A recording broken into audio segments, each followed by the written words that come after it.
3 p.m. So now it is time for us to begin. I hope everyone is having a wonderful afternoon. Thank you all for joining us this afternoon for our session here at AARP Virginia.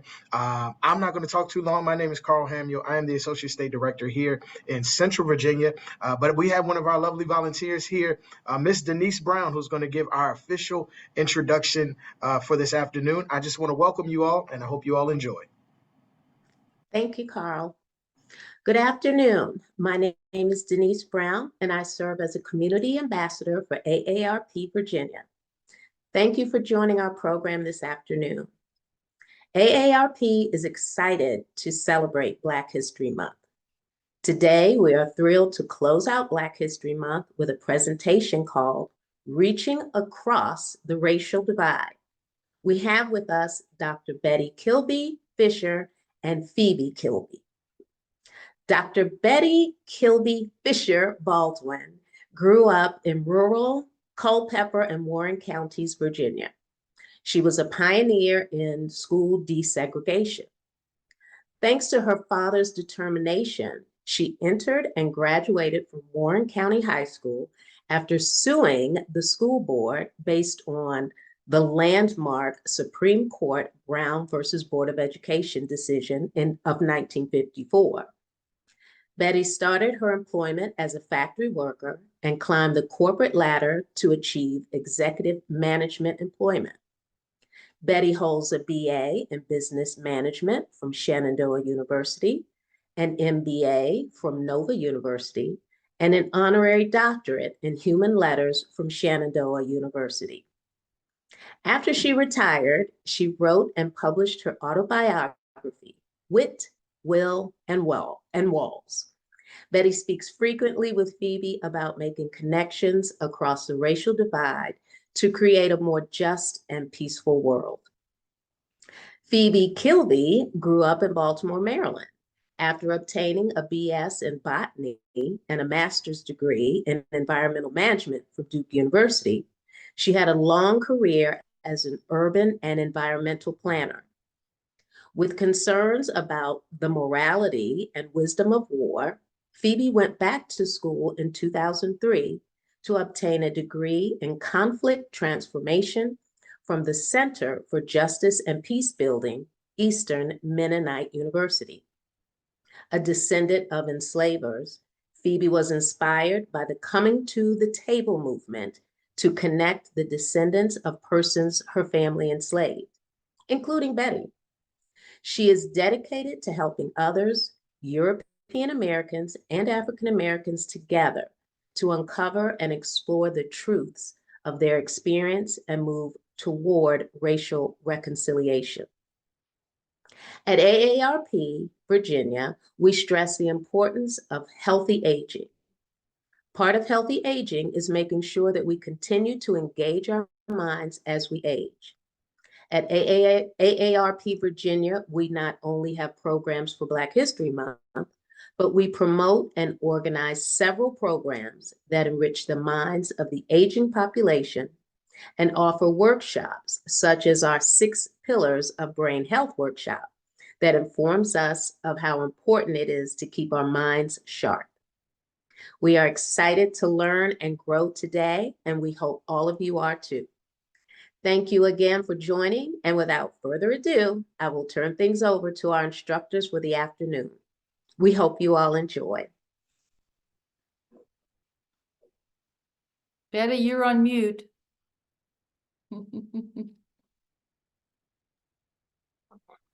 Good evening. I am Betty Kilby Baldwin. I am Phoebe Kilby, and we have come to the table. Phoebe and I were inspired to meet and to get to know each other by coming to the table, an organization and a movement focused on racial reconciliation through honest truth-telling, deep connection, genuine forgiveness, and sincere actions to make amends for the harms of slavery and its legacies. The name Coming to the Table refers to Dr. Martin Luther King's I Have a Dream speech, when he say, I have a dream that the sons of former slaves and former slave owners will be able to sit down together at the table of brotherhood. And we say sisterhood. The book Cousins is our coming to the table story. So between the two of us, I was the first to discover this group called Coming to the Table when I came to work for the Center for Justice and Peace Building at Eastern Mennonite University. That's in Harrisonburg, Virginia. And that was in 2006. It was a couple years after I'd gotten my degree. And in the meantime, the university had sponsored this new group called Coming to the Table. And when I heard about it, I thought, gee, you know, I wonder if my family had enslaved people. But my father, who it would be his family, the Kilby family, he'd never said a word about it, not a word. But you know, when I thought about it, there were many things that, you know, inklings I had that this could be true.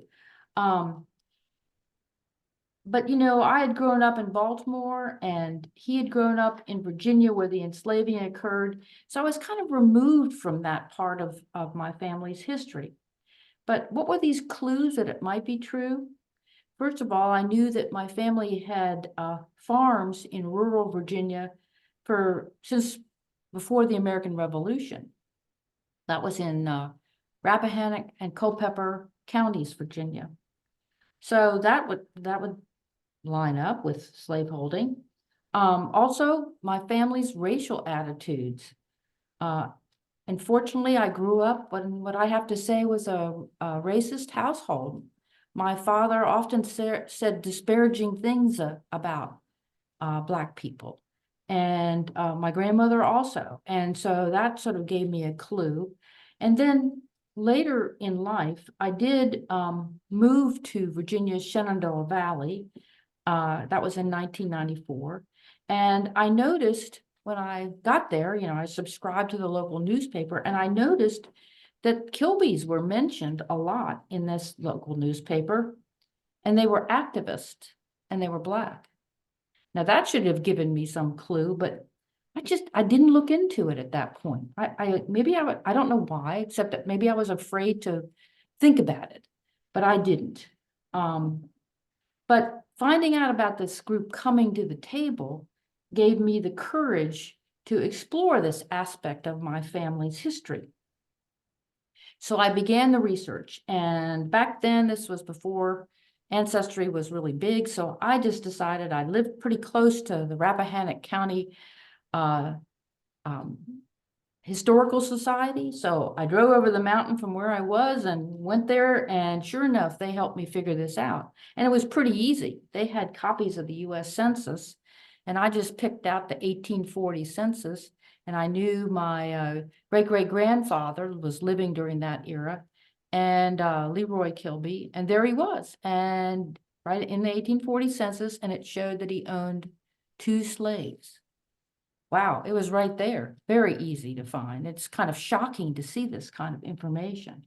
So my family had enslaved people, but you know, coming to the table is about connecting with people living today. And I wondered, well, how can I find out who might be descended from those slaves that were listed in the census? And, you know, in the census, they didn't give names for slaves. They just gave sort of gender and general age, that kind of information. So I didn't know much about them. So I did something that I had never done before. Maybe back then you wouldn't have done it either, which is before I Googled my last name. I just never had done that. And up came a website, and it was Betty's. And I could see from the photos on the website, she was African-American.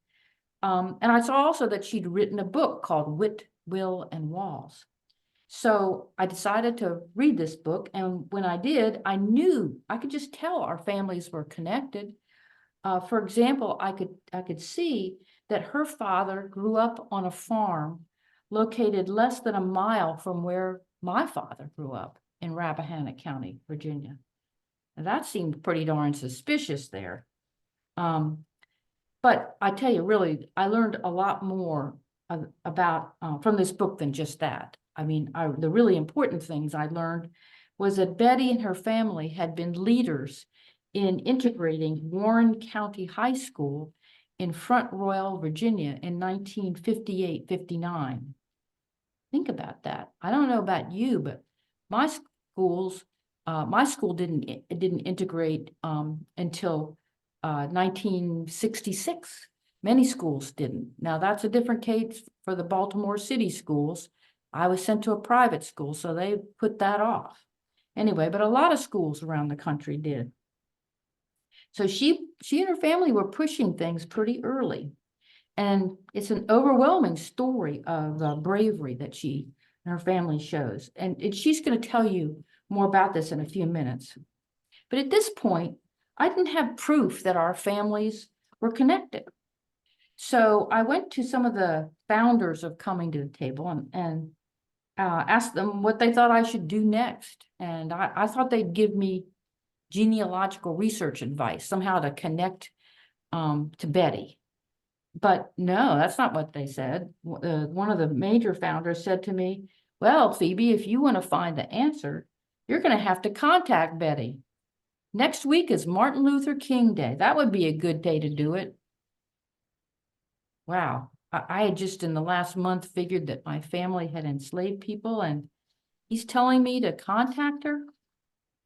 But then the more I thought about it, the more I thought, well, this would be a good time to contact her. Martin Luther King Day, it would be symbolic. So I'm going to read you the email. It's in our book here called Cousins, an email that I sent to Betty on January 15th, 2007, Martin Luther King Day. And the subject of the line of the email is an invitation to conversation. And so here it goes. Dear Betty Kilby Fisher, my name is Phoebe Kilby, and I am white. My father grew up in Rappahannock County, Virginia, near where your father grew up. I have been doing some research on my family and have also read your book. Having no definitive answers, I suspect that our families had some kind of relationship in the past. I admire very much your courage and the courage of your father and family during the civil rights era and since. It would be an honor to talk to you and meet you someday. I live about 25 miles from Front Royal. Through conversations, we both might find out a little more about our family's pasts.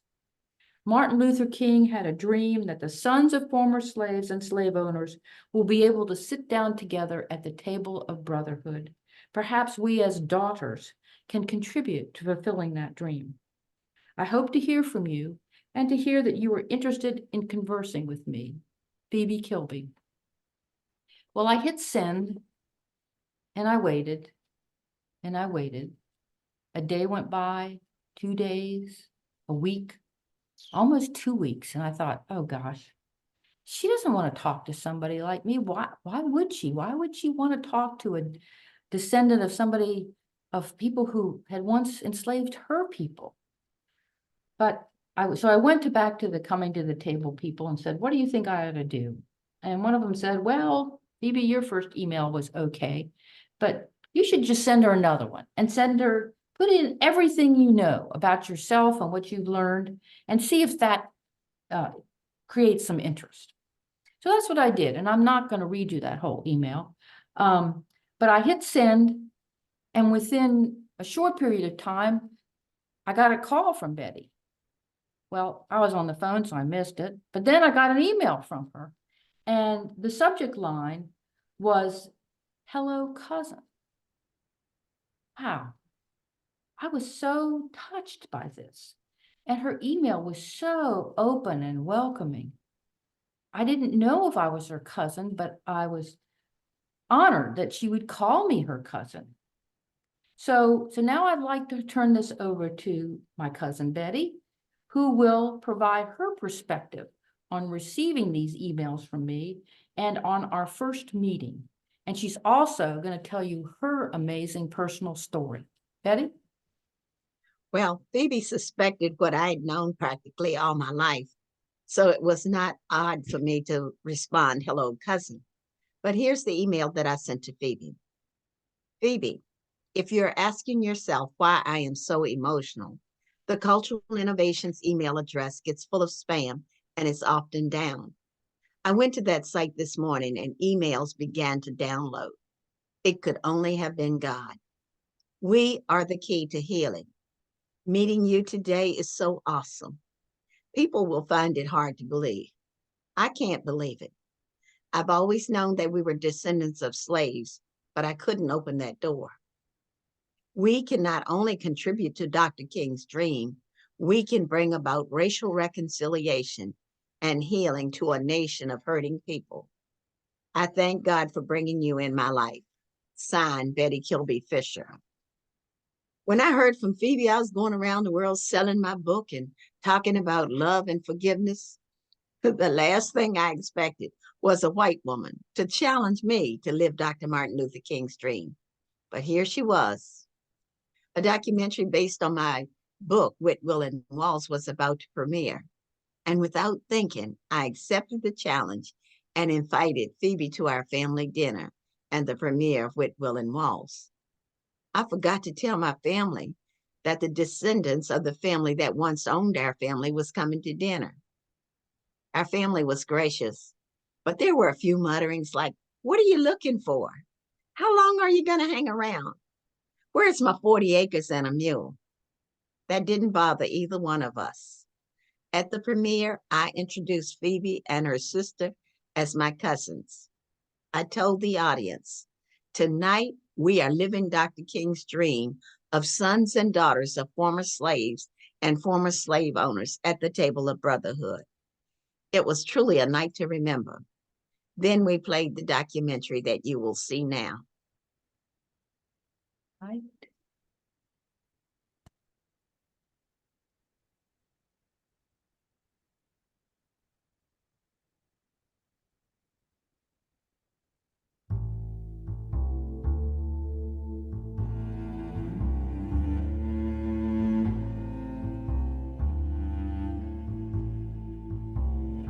See supreme being seen as many things, but no one seems to see love reigns.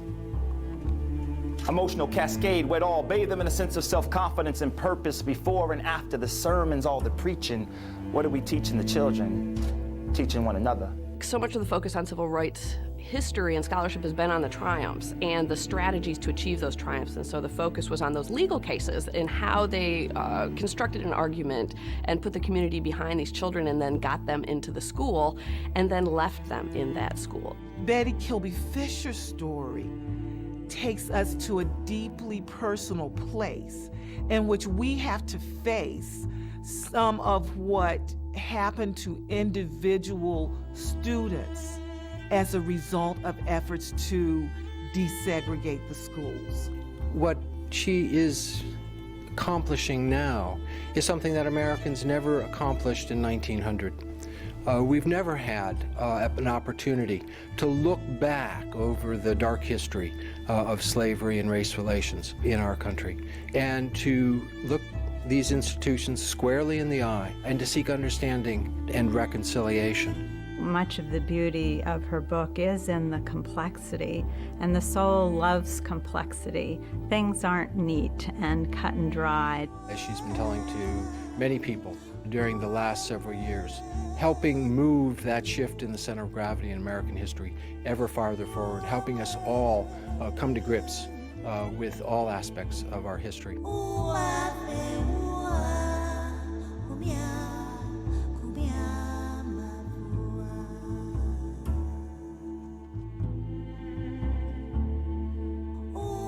When I heard him cry out, and he was saying, "Lord, I stretch my hands to thee. No other help I know." And I moved in to get closer, and he was crying. And I got scared. Education was so important to the Kilby family, especially Betty's father, because he had lost land. He felt like had he been more educated, he would have been able to hold on to that land. And so what we learn is a young child who has agreed to be a plaintiff in one of the many cases that the NAACP litigates throughout Virginia, ends up being a victim on more than just a peripheral level.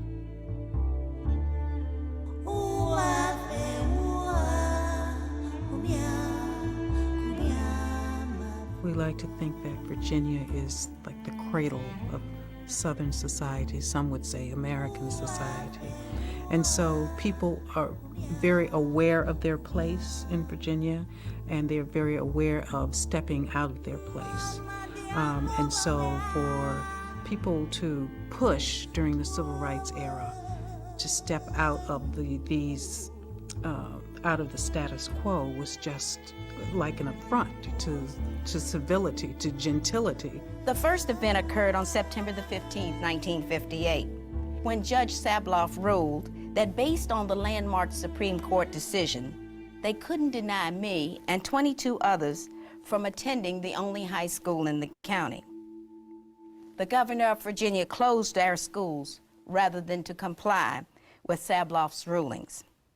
My school became the first school in the history of our nation to close because of the massive resistance loss. They actually believed, some of them, that if they resisted enough that they would get the Supreme Court to come to its senses and that the Supreme Court would change its mind. To me, massive resistance instead really exploded the myth that Virginia somehow presided over a superior system of race relations, that in fact that white supremacy in Virginia was always based upon the inferiority of African Americans and a belief that blacks were inferior, and that while perhaps there was more latitude for blacks in Virginia to advance economically and educationally, there was always a limit to that. There is such strong feelings against desegregating the schools that the whites in power will close the schools before they will integrate the schools. This has an emotional and a psychological impact on the black child.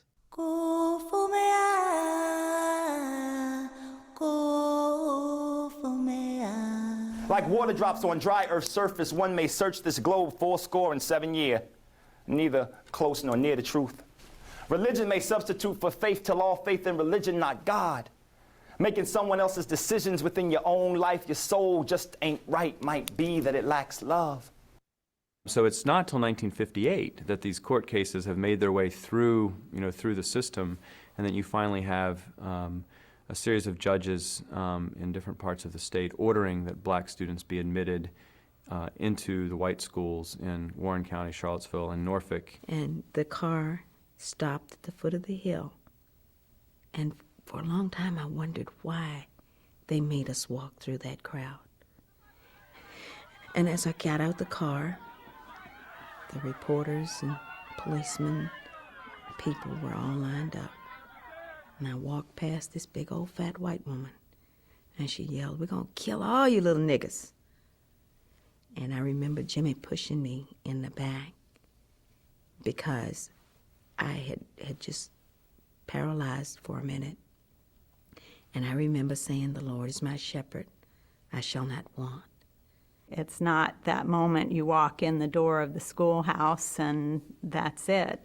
It's the day-to-day grind. She said that not one white person reached out to her or befriended her.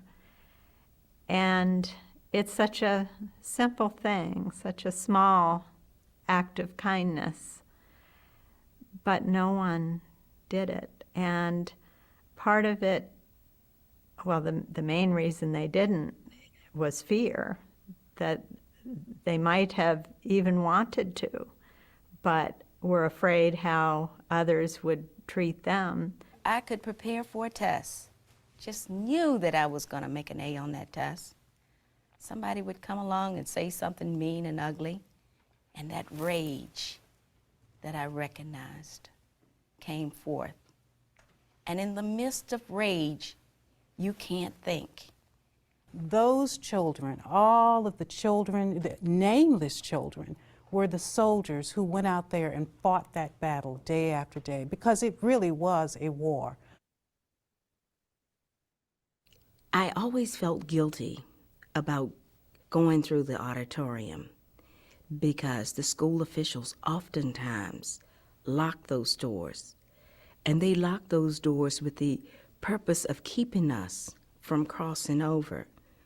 And it was probably something that was going to keep us safe. And yet I continually went through those doors. She was beginning to feel confident, beginning to let her guard down. And unfortunately, that's when other people took advantage and she was raped. Then all of a sudden, it's taken from her. You almost feel yourself being catapulted down this tunnel when she went into this deep depression. Of course, that would be one way in which the system of white supremacy would target Black activism. When I was reading her book and thinking about that attack that she suffered in the auditorium, and I can imagine how traumatized she must have been. And then when she went on to mention in the book how she never told anybody about it. And I thought that is so typical. That happens so many times. I've uncovered so many incidents of that, but that's because Black women and girls even were taught never to put themselves in situations where they would be in jeopardy because their men could not do but so much to protect them. And if those men were called upon to protect them, then they themselves would be in jeopardy. So Black girls and women shoulder the responsibility not just for their own well-being, but for the well-being of men. Those were some of the real consequences that people experienced as a result of massive resistance.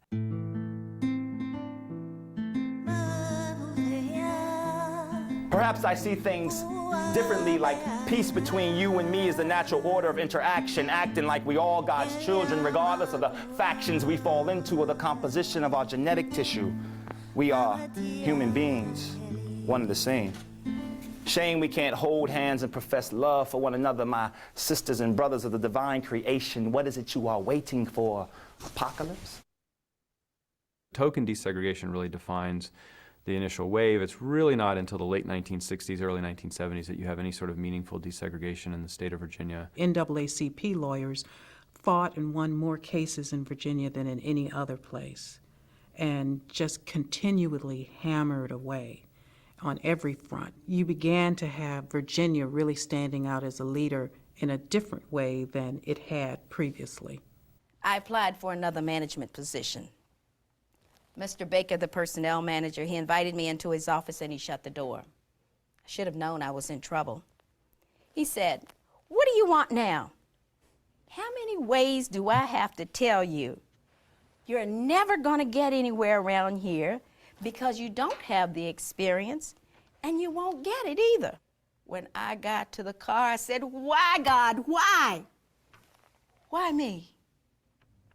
I knew he was going to make me fight. And all the way home, I argued, "God, no, please don't make me do this." This experience, which for many years quieted Betty, impacted her becoming a strong, decisive, assertive woman. Her spirit is so indomitable that she persists. I persevered, and in 1986, I became the highest ranking African-American female at that Fortune 500 company. They gave me a $100,000 education, and baby, I'm using it now. She still feels the pain of those experiences, and yet she's managed to resist the hatred and bitterness that can come out of it. I gave a book to a young woman once, and she had done a good deed for me. A couple of days later, I got an email from her, and the email read, "That what you said happened to you when you were a little girl happened to me. My life has been blessed by your story." The current direction of scholarship is to begin to examine the stories of the lesser knowns. And in that, you get not only the triumphs, you get the tragedies. You get the other side of the story, which is what we need in order to fairly evaluate the period that has passed so that we can figure out what avenues we need to take to continue to make progress. We cannot just present our kids with a picture and a model of perfect success and overcoming, because that isn't very realistic. You know, there's a lot of pain involved in those sorts of struggles, and we do a disservice to our children if we don't share that. To share with us and to share with the world things that she did not, that she could not even voice to her own family, helps us to understand where some of the anger and rage comes from as a result of living and existing in a racist society. The lost cause idea that the Civil War was not fought over the issue of race, but of Southern rights, that race was no problem in the South before the Civil War, closed off any open public discussion of these very troublesome issues. Increasingly, as we tell the story of people like Betty, and we encourage those people to tell their own stories, then these 13-year-old girls and boys and other young people will realize you don't have to be Dr. King. You don't have to be Julian Bond. You don't have to be Ruby Doris Smith Robinson. You don't have to be famous. These were young folks. Some of them in Birmingham were 8, 9, 10 years old who were willing to go to jail. So if you begin to show people that these were people like them who were the agents of change, it can help to liberate them to the point where they understand they can actually do something. They don't have to wait for somebody to show them the way. Now allow these thoughts to soak into your better consciousness and grow flowers in your mind. Reclaim the beauty of mankind, for while I sat seeking life, I almost looked beyond love, but now love is all that is within my sight.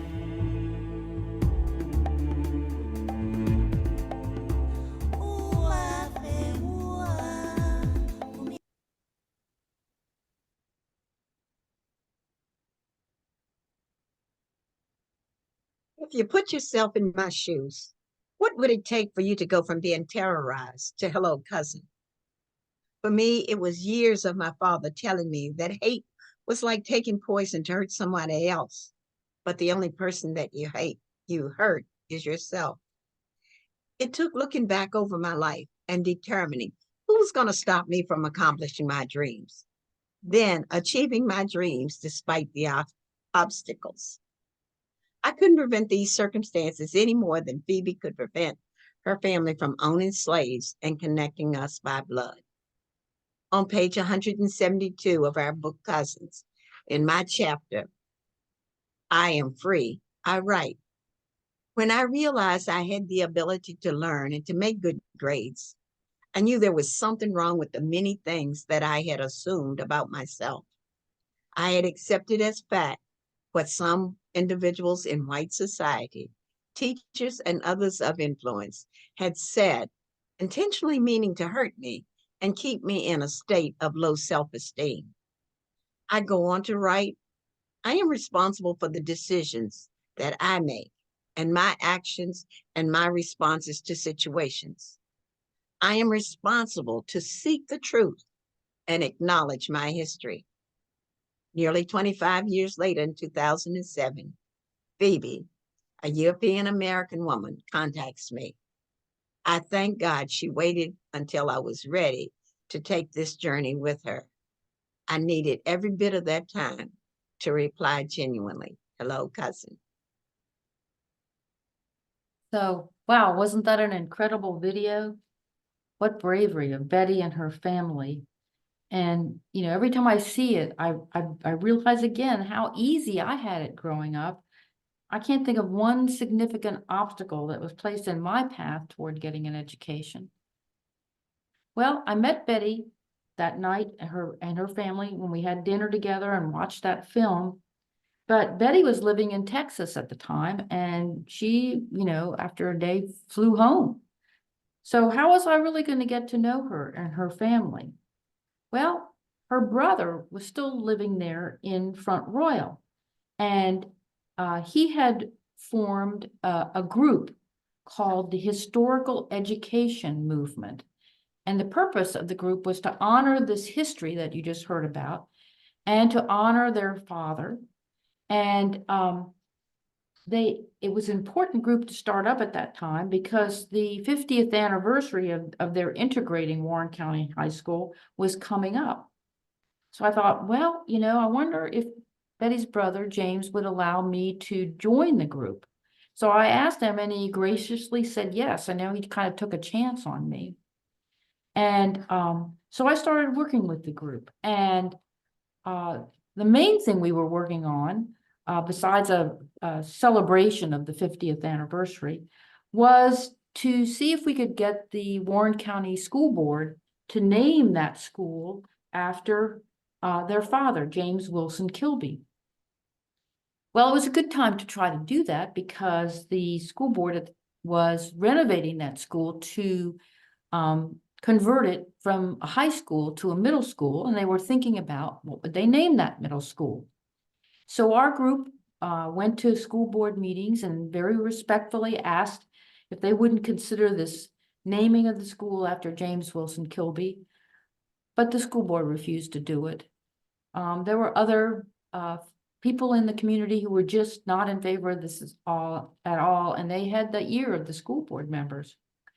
So, as you can imagine, this was very disappointing to James and Betty and everybody in our group. But we decided that we wouldn't give up, that part of our problem is that we just hadn't enlisted enough members of the community and really gotten people on board with this, not just our group, but outside our group. So we decided to hold a community dialogue process. And we invited all kinds of people to join the dialogue, just regular members of the community, but also people who were there at the time the school was integrated. African Americans who were there, European Americans who suffered as kids, suffered too when the school was shut down. A teacher from that time period, a bus driver. But then, fortunately, we were able to get some people that perhaps could help our cause, and those were 2 current assistant superintendents of schools. And they participated in this dialogue, which was important. So we sat down together and met for 3 hours at a time, almost every Saturday for 6 months. It was a long process. And we talked everything out. And I can tell you, sometimes it got hot. People were upset, about what others had said. But we were able to finally come together and work it out and come up with a list of ideas on how to honor this history. We couldn't get the school board to name the school after their father, but maybe there were other things. And the first thing on the list was to get this history taught in the schools. And one of those assistants, superintendents of schools, was in charge of instruction, and he made it happen that this history would be taught in the 3rd, 7th, and 11th grade history classes. But the other thing we thought was very important was to see if we could get a historical marker put up. Those silver and black markers you see all over the state along the roads. What are those? Well, it was a good time to do that because the Department of Historic Resources was rethinking how they presented Virginia history, excuse me, on those markers. They realized that what they had out there at the time was presenting a lopsided view of Virginia history. It was mostly signs that pointed out the homes of founding fathers or Civil War battlefield sites, certainly worthy elements of Virginia history, but that's not all that's out there in Virginia history. And they thought that this idea was a great idea, so they became our allies. And there were some fights with the school board and us over wording on that sign because they only allow you 100 words. But the Virginia Department of Historic Resources really said the important history to put on there is this school desegregation history. So it was all approved. The school board agreed to pay for the sign. And I'm going to show you a brief TV coverage of the dedication of this sign because I think it shows how you can bring a community together even though a topic of conversation is often difficult.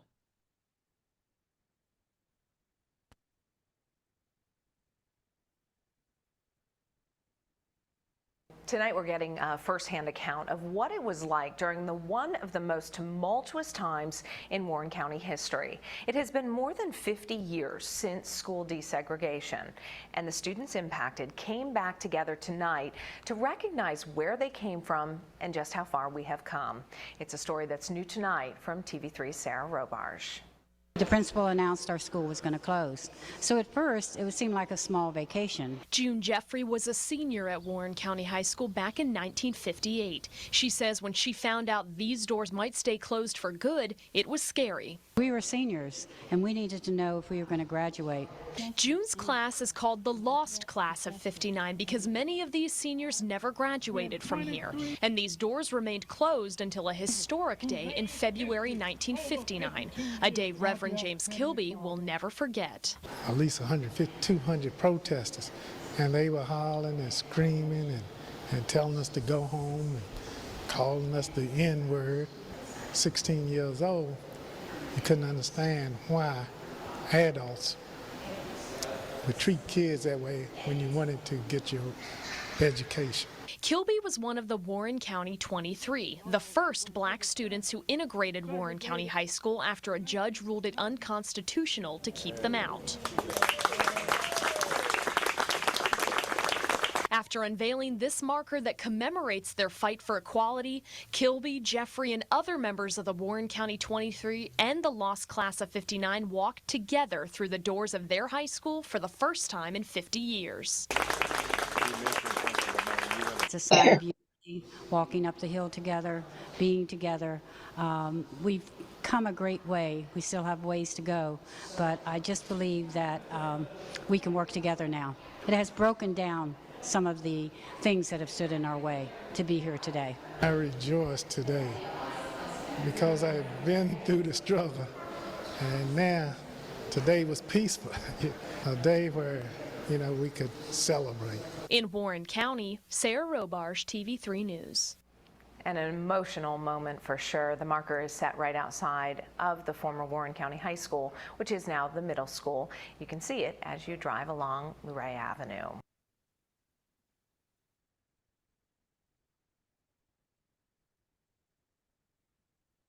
So that was a good way for me to get close to Betty's family and her brother James and other members of the family at the time, as well as we achieved something by doing a sort of a form of reparations with the Front Royal and Warren County community by getting that sign put up.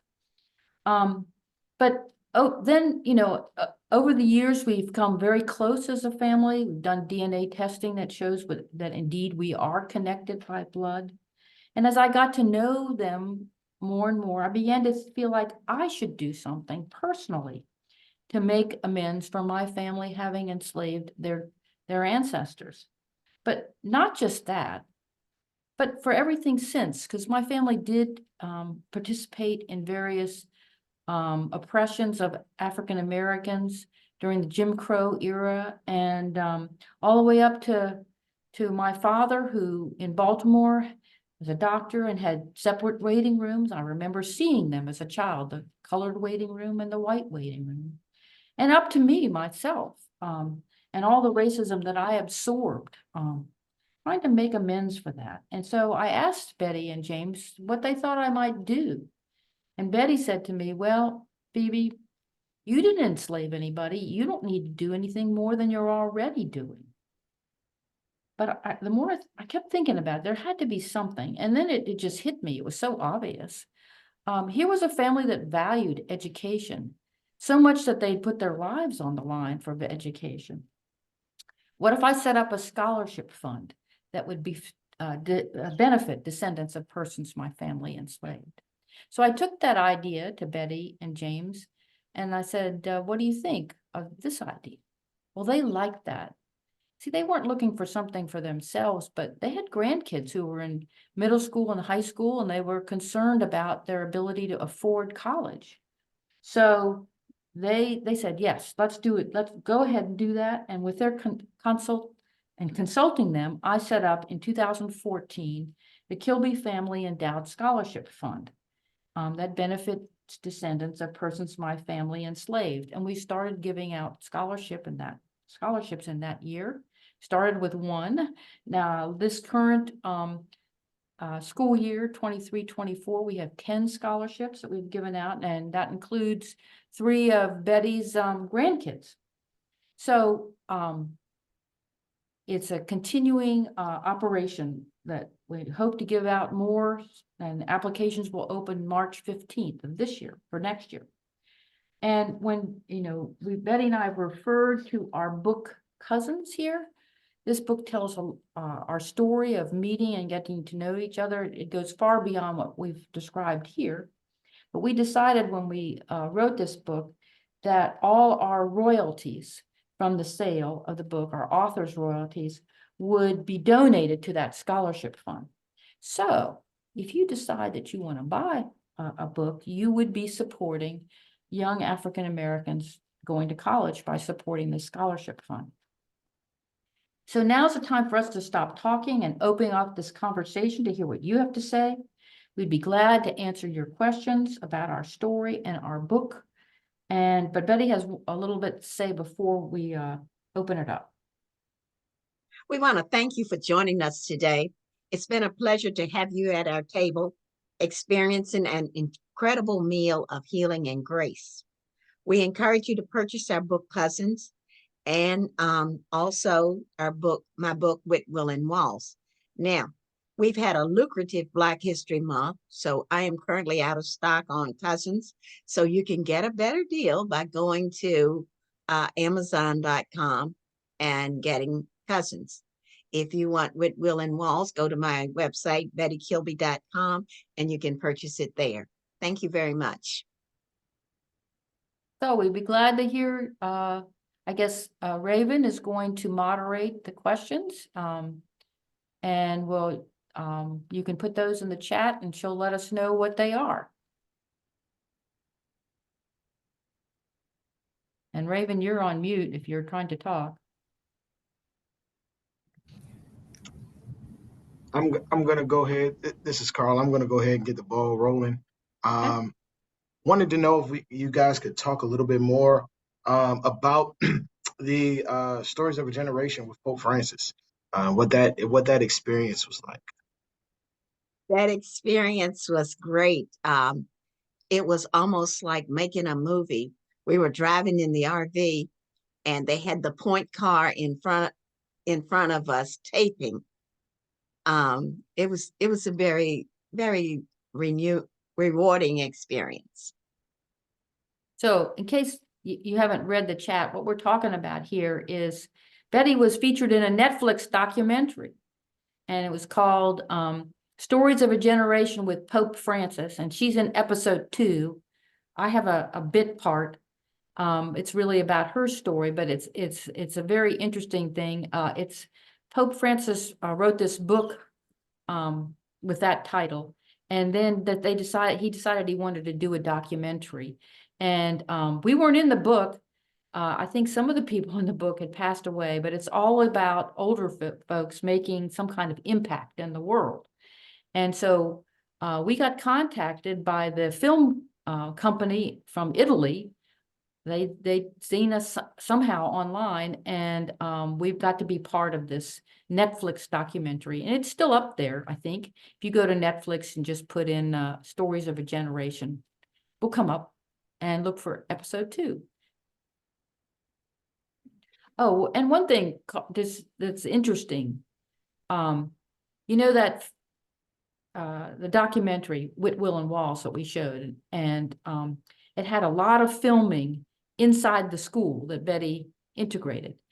But when the Netflix documentary was being produced, the school board wouldn't let the camera crew or Betty in the school. Or on the property. Or on the property. They had to do the filming from the sidewalk out front that was in the public domain. So that just shows you that things change a lot over time and go up and down in terms of acceptance of stories like this. Thank you for sharing. We have a cool comment that we saw in the comment section. Someone says, "I just moved away from Winchester and worked on study circles on racism sponsored by the Coalition for Racial Unity in the 90s and early 2000s. And Betty's brother James came to speak with us on several occasions." So another question that they have is, given the current legislation throughout the country, are the history courses still being taught today? Not sure if you guys would know the answer to it, but wanted to ask. We did a presentation at one of the colleges in Virginia last year. And one of the people in the audience was a student who had graduated from Warren County High School. And she said that they were no longer being taught.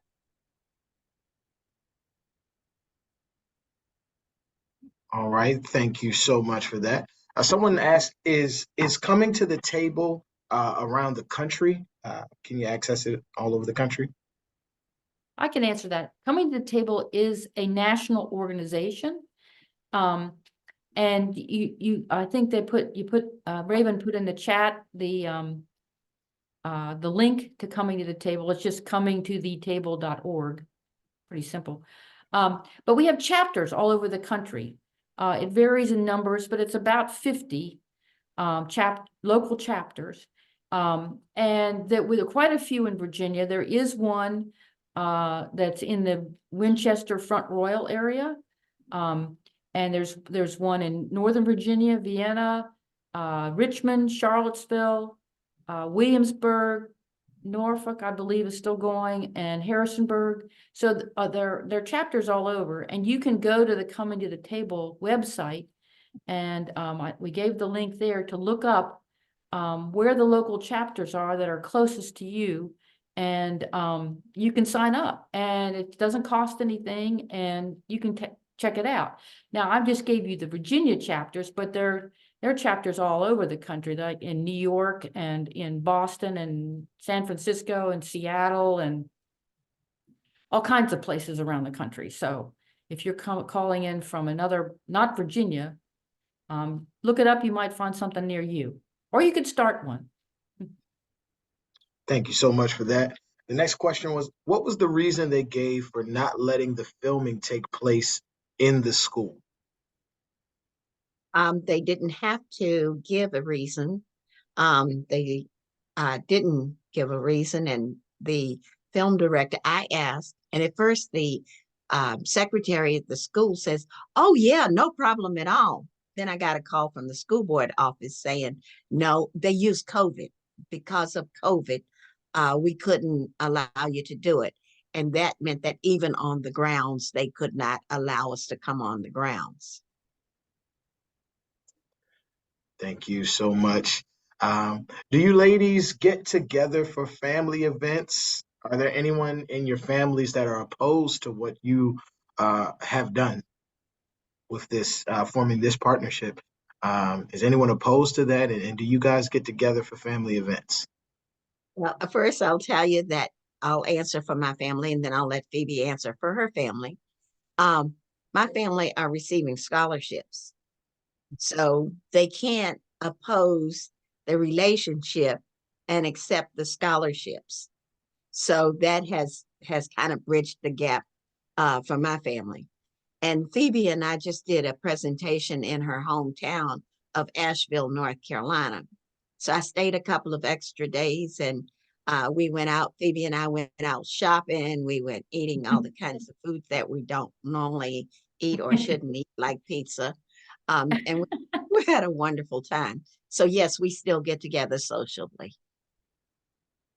Yeah, I would say all this, since this meeting for that first time in 2007, we have participated in family events. I went to her mother's, I think it was 95th birthday party. It's a huge event that I joined the family with. And then, and in another example, when my mother passed away, James came to her funeral. So in some big family events like that, we're like family, like anybody's family. Unfortunately, James passed away around the end of December in 2022. And I was there for his funeral as well. So I'm very sad that James is no longer with us. And many people are curious about whether my family objects to what I'm doing in our relationship. Well, I think they would have if they were alive. But I started this. My father had passed away long ago in the 80s, and he probably would not like this, but he's not around. And really his generation is just not here to see this. And my generation, my cousins, white cousins, Kilby cousins, they've all been very open and positive and supportive of this effort, including particularly one white cousin, Tim Kilby, who is a incredible genealogist and has really taken on the project of taking Betty's family tree and really expanding it. So it makes it very easy for an applicant to figure out whether they are a descendant of the Kilby family slaves and do qualify for a scholarship. And that's the only qualification that's required. You don't have to, we don't look at grades or at the essay or anything like that. They just have to be a descendant of a Kilby slave. Thank you for sharing that. We have another question specifically for Miss Betty. The question is, was anyone ever brave enough to speak to you or befriend you at the high school? No, I'm afraid not. And you're talking about white folks, right? You had Black folks who were integrating with you, some of them must have been friends, right? I understood the meaning of the question to be that way. Yeah, I just. Now, I must say that when we had a high school reunion, in my book, I talk about boys that threw spitballs at me until one day I couldn't take it anymore. And I yelled out in class and asked Mrs. Arniski to make them stop. And because I yelled out in class and disrupted the class, I got detention hall, and so did they. And one of the boys that did that also during the summer came out past our house riding a bicycle, and we threw rocks at him and ended up in a big lawsuit over throwing rocks at those boys when they came onto the property. He apologized, and when he apologized, I ran off crying. I accepted his apology, but at that moment, everything just came. I'm so emotional. Things just came back on me, and all I could remember was the time period and the results of what happened, the consequences of all those actions during that time period. But yes, and then there were other people who apologized, and I had to come to terms with myself. And in coming to terms with myself, I decided that that was God's journey for me. And so, though the things happened, it made it easier to say that was God's journey for me, and I'm okay today. Thank you. Thank you for sharing that. I think this is the final question. We got time for one more. And this is probably a good question to end on because you both can answer this one. But what is the most important thing that you feel came out of this amazing friendship that you all have formed? I think healing, for me, it was healing. I kind of looked at what happened to my ancestors in a different light. In meeting Phoebe, and when we did the documentary, the one thing that I realized that what I was doing was absolutely crazy in sitting down with the descendants of the person that once owned our family, and having to come to terms with even the aftermath of slavery. And the hardest part of dealing with the slavery within our family didn't come from the Kilby name. It came from the Finks's name. But I had to get over that because I was scarred so deep within. And Phoebe helped me to heal from all of that. And I think for me, it's just meeting all these wonderful, kind, merciful people. I just love Betty and James and the whole family. And I never got to meet their father. He passed away a couple years before I figured this out. But I did get to meet Betty's mother and others in the family, and they just all been so wonderful. And I just love having a good friend like Betty that I can go shop with and have pizza with. Cookies. Speaking of you guys having pizza and cookies, you all are getting invites in the chat if you want to check them out. People are inviting you to lunch whenever you are in their city. But thank you both for sharing your stories today. Is there anything that you all want to say before I turn things over to our lovely volunteer here, Renee Kirkland, to close us out? Anything that you guys want to say in closing? We will be in Virginia in April. Okay. That's right. We're going to be at University of Virginia in Charlottesville, their OLLI program, Osher Lifelong Living Institute program. And then we're also going to be speaking at the University of Richmond to the whole campus. But either one of those events, I think, is open to anybody. So we're doing a little short book tour in Richmond in April 16th, 17th, 18th. But I just like to say thank you so much for inviting us. We love presenting our story and getting all the questions. And many thanks to Carl and Renee and Raven and Denise for their technical and kind introductions too. Thank you. Phoebe left out that we will be in Farmville, Virginia. Oh, yeah. For a project there. And that will be open to the public. So check me out on bettykilby.com and I can give you the full information. Thank you. All right. Thank you all so much. Without further ado, I'm going to turn things over to our lovely volunteer, Miss Renee here to close us out with an outro for today. Thank you, Betty and Phoebe, for that wonderful presentation. My name is Renee Kirkland, and I'm also a community ambassador with AARP Virginia. I hope you've all enjoyed your time with us this afternoon. I want to say thank you again to our presenters this afternoon. Don't forget you can visit our website and for other programs like this one and all other programs that you may be able to join. As stated before, part of our healthy aging is continue to learn every day.